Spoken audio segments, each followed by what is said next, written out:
Assalamualaikum warahmatullahi wabarakatuh.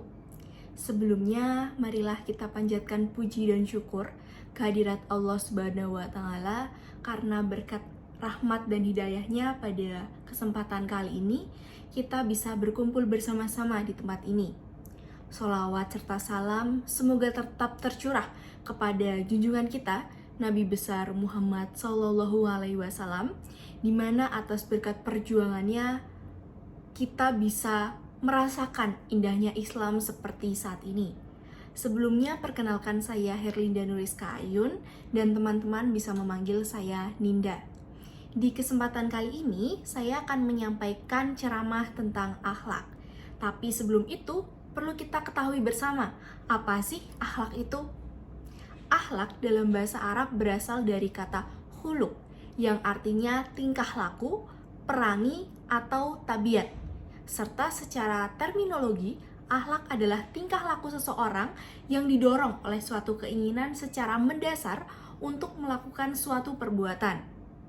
Akhlak Islam dapat dikatakan sebagai akhlak yang islami karena bersumber pada ajaran Allah dan Rasul-Nya.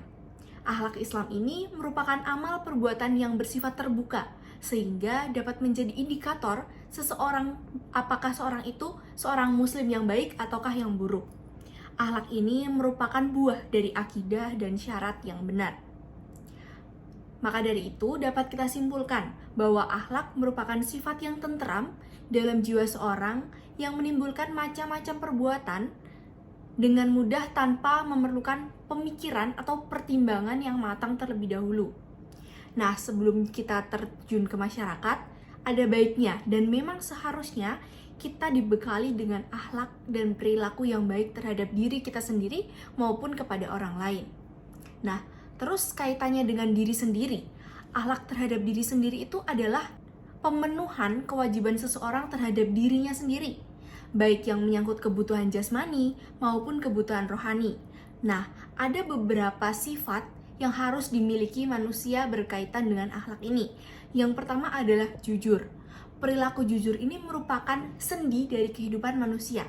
Jujur itu apa sih, Kak? Jujur itu adalah sikap dasar yang membangun kepercayaan diri orang lain terhadap diri kita. Seseorang yang tidak memiliki kejujuran tidak akan memperoleh kepercayaan diri apapun, pun kepercayaan diri dari siapapun. Yang kedua, percaya diri.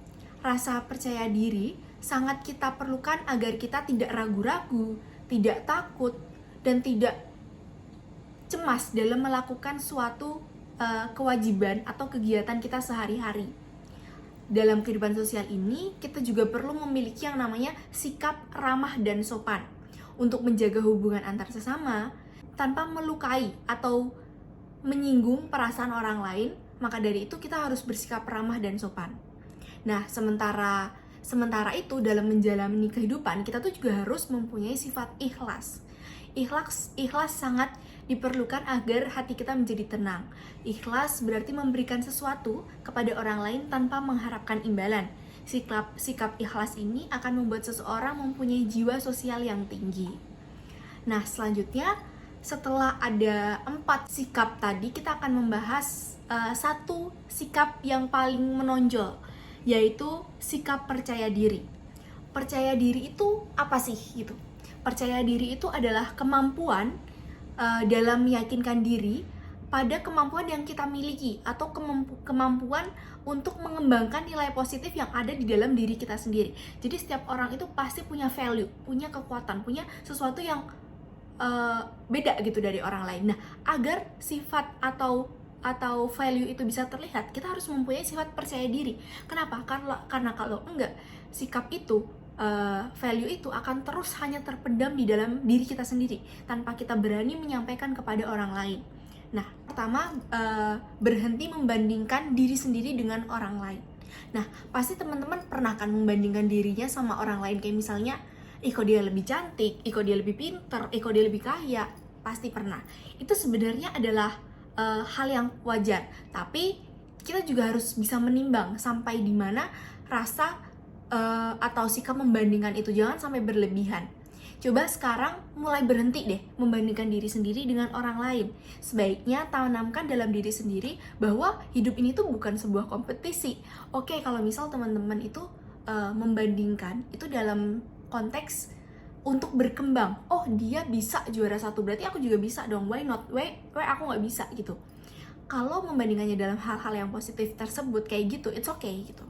Dalam membandingkan diri sendiri dengan orang lain, tentu saja tuh pasti ada yang membuat kita iri. Nah, perilaku ini bukanlah hal yang baik. Bahkan Allah itu tidak menyukai sifat iri.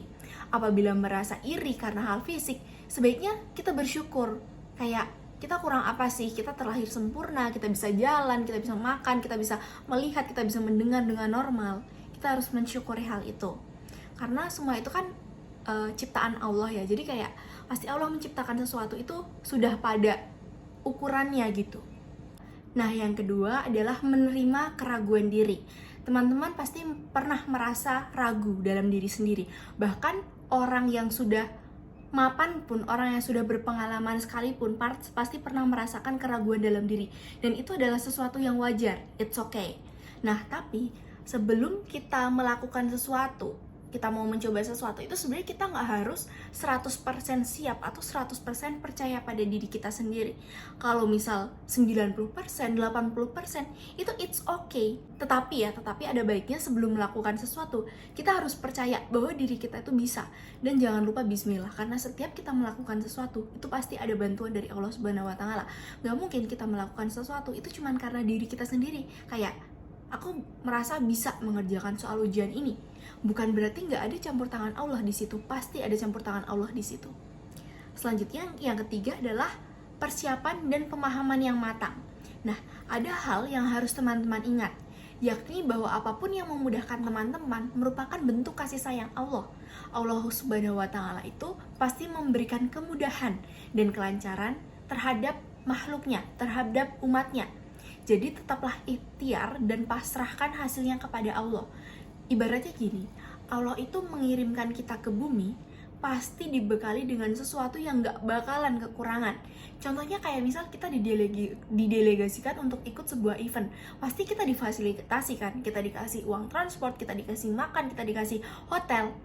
Kalau misal manusia aja bisa memberikan hal tersebut, pasti Allah bisa memberikan sesuatu yang jauh lebih baik, jauh lebih pantas gitu.